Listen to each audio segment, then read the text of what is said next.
Imagine que agora um circuito lógico. Esse circuito lógico ele vai ser assim, ó. Ele vai ter uma porta lógica IND. Ele vai ter na saída aqui da porta lógica IND uma porta lógica inversora, que a gente chama de porta lógica NOT. Conectado aqui a essa entrada, eu vou ter aqui embaixo, olha, uma porta lógica ou.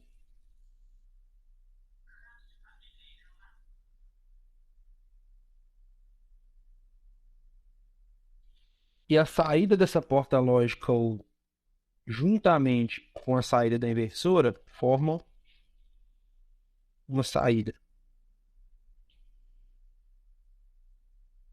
Bom, esse circuito que eu estou desenhando aqui é um circuito que eu consigo montar, tá? Na prática, eu consigo montar esse circuito aqui.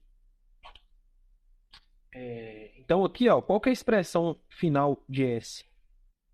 Considerando que a entrada aqui, olha, seja aqui, ó, A, B, C.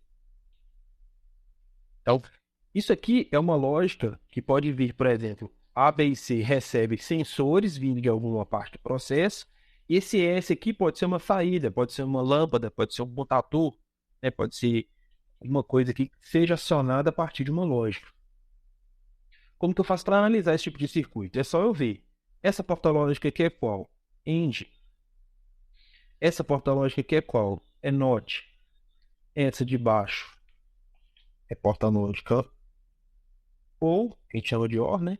E essa também é outra. Qual é a expressão que sai nesse ponto? Vai ser A, AND B, AND C. Qual que é a expressão que sai nesse ponto?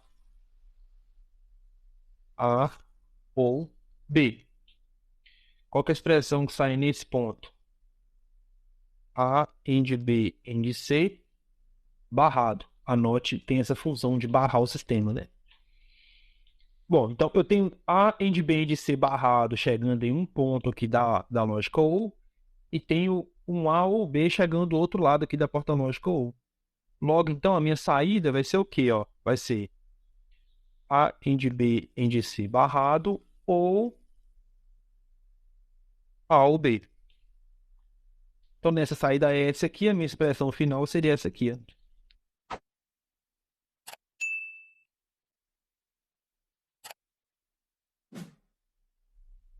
Tá vendo? Então, essa expressão aqui é a expressão booleana desse circuito. Então, existe um circuito prático aqui montado. Imagina que esse circuito está montado, é um protobolo, alguma coisa. E a partir dele, olha, eu consigo montar uma expressão booleana. Ou seja, uma modelagem matemática para a lógica que está sendo desenvolvida nesse circuito aqui. E o contrário também acontece.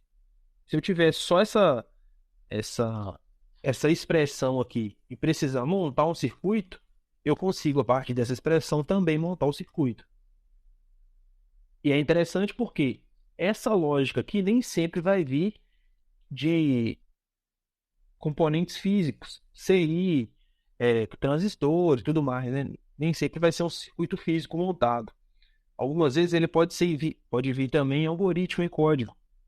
Se você tem um microcontrolador, por exemplo, você pode desenvolver linhas de código e salvar na memória desse microcontrolador, que ele vai processar, né? Então ele vai receber o sinal dos sensores, vai processar esse código que você escreveu, que está implementando essa lógica aí, ó, e ele vai acionar a saída de acordo com a necessidade. Então, ele vai ser capaz de tomar a decisão de qual hora que vai ser melhor para ele acionar a saída. Tá certo? Alguma dúvida até aqui? Eu comecei essa aula aqui com esse exemplo, falando aqui dos sensores. Então, esse exemplo aqui do controle de nível, eu vou ter um sensor aqui no tanque superior, um sensor aqui no tanque inferior. E essa bomba só vai poder ser ligada a partir de uma condição desses dois sensores. Então, eu escrevi aqui, ó, se o sensor não estiver detectando tanque cheio e o S2 estiver detectando tanque cheio, indica que os dois aqui estão cheios, então a bomba não precisa ser ligada. Eu escrevi aqui, ó, bomba off. Primeira condição é essa. Segunda condição, se o S1 estiver detectando tanque cheio e S2 estiver detectando tanque vazio, a bomba ainda não pode ligar, porque ela vai puxar água de onde aqui, né? A bomba pode até queimar. Então, bomba também desligada. Qual que é a próxima condição provável aí? S1, o tanque de cima, que é a terceira aqui, ó. S1, tanque vazio e S2 também vazio. Se os dois estão vazios, não tem por que também a bomba ficar ligada. Então, bomba aqui off, de novo. E por último, a gente tem a condição e única condição que a bomba vai ser ligada, que é quando eu tenho o tanque superior aqui vazio, então S vazio, e o tanque S2 cheio. Nesse momento a bomba liga. Perceba que eu fiz 4 análises aqui, 4 análises que levam em consideração a combinação dessas duas entradas que eu chamei aqui de S1 e S2, que são os sensores. Então, esses sensores S1 e S2, eles vão funcionar como entrada de um circuito lógico e a saída desse circuito lógico vai acionar o motor. Então, o circuito lógico determina a hora que essa bomba aqui vai ser acionada. Para evitar de eu ficar escrevendo esses textos aqui toda hora, a gente pode analisar isso via tabela verdade. A tabela verdade, ela testa todas as possibilidades de combinação possíveis. Como aqui são duas entradas só, S1 e S2, aqui está mostrando, ó, que eu pego aqui a base 2 e elevo a quantidade de variáveis. Nesse caso aqui, eu tenho duas variáveis, então são 4 possibilidades. Quais são essas possibilidades? Primeira linha, S1 desligado, S2 desligado. Aqui a gente considerou que se tem água, ele manda bit 1. Se não tem água, manda bit 0. Então, nessa primeira situação aqui, ó, primeira linha, os dois tanques vazios. Na segunda linha, o tanque superior vazio e o tanque inferior cheio. Terceira linha, tanque superior cheio, tanque inferior vazio. E na quarta, os dois tanques cheios. Aí o que está marcado aqui é a única condição em que eu posso acionar minha bomba, né? Então, 0 indica bomba desacionada e 1 indica bomba acionada. Então, nessa segunda linha aqui, ó, 0, S1, né? Ou seja, o tanque superior vazio, o tanque inferior cheio. Nesse momento eu posso acionar minha bomba. Então, assim fica muito mais fácil de analisar do que ficar escrevendo texto igual estava lá em cima. Então, na hora de eu montar a tabela verdade, o que eu preciso fazer? Eu vou colocar as variáveis, que nesse caso aqui foi S1 e S2, e vou colocar os possíveis estados aqui, olha, que as minhas chaves vão se encontrar. E naquele caso eu considerei como sendo sensor, né? Então, faço aqui a possibilidade e vou analisando combinação por combinação e determinando aqui se a bomba vai estar ligada ou se a bomba vai estar desligada. Assim que funciona a tabela verdade, tá? A tabela verdade vai ser assim. Então, nesse caso aqui, ó, por exemplo, na porta lógica int tem duas entradas, então são duas variáveis, aqui A e B. E aqui, de azul, aqui está mostrando todas as combinações prováveis de A e B. Tá vendo? Ó? A em 0, B em 0, A em 0, B em 1, A em 1, B em 0 e os dois em 1. E vi como que a saída se comporta para esse caso. Nesse caso, a gente viu que só vai ser acionada, né, se A e B estiver em nível alto. Nesse caso, a saída manda para nível alto. Aí a gente viu também a mesma coisa, né, com a lógica OR e a lógica NOT. Então, a ideia aqui básica é o quê? É você colocar variáveis e testar a possibilidade de combinação dessas variáveis. E a partir daí você analisar o que está acontecendo. Por exemplo, se você tiver aqui 3 variáveis, A, B e C, e aqui uma saída qualquer. Quantas possibilidades eu tenho aqui?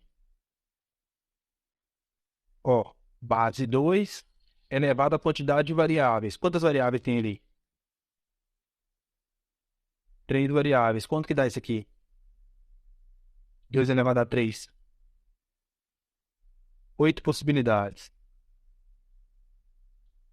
tem 8 possibilidades, o que que eu faço? Eu começo aqui é, na primeira coluna aqui da esquerda, né? Colocando metade para cada bit. Então ficaria aqui, ó, 4 zeros e 4 uns. Na segunda, eu divido isso pela metade, então agora fica 2 zeros e 2 uns. Pela metade de novo, 0 e 1. Aqui eu testei todas as possibilidades de, de combinação, né? Do 0 e do 1. Certo? Então, na primeira aqui, vai aqui, né? Desde a primeira aqui, né? De todo mundo está em 0 até a última lá, ó, até a última aqui que está todo mundo em 1. Na primeira está todo mundo em 0, lá embaixo já está todo mundo em 1. E no meio do caminho tem as possibilidades. A acionado, B desacionado, C acionado, e assim vai. Tá? E se isso aqui fosse em um sistema, por exemplo, eu poderia determinar aqui, ó, a hora que eu quero que minha saída esteja em nível alto. Tá? Então, pego aqui os momentos que eu quero que minha saída esteja em nível alto, os momentos que eu quero que minha saída esteja em nível baixo, e a partir daqui eu vou montar uma expressão booleana. De posse da expressão booleana, eu consigo montar um circuito para executar essa lógica. Assim que funciona a coisa, tá? Então, por exemplo, se eu tivesse 4 variáveis aqui, quantas possibilidades seriam? A gente falou lá em cima. 16, né? 16 possibilidades. Então, eu começaria aqui com 8 bits 0 e 8 bits 1. Depois, 4 bits 0 e 4 bits 1. Depois, 2 0, 2 1. Depois, 1 0 1. E testaria todas as possibilidades também.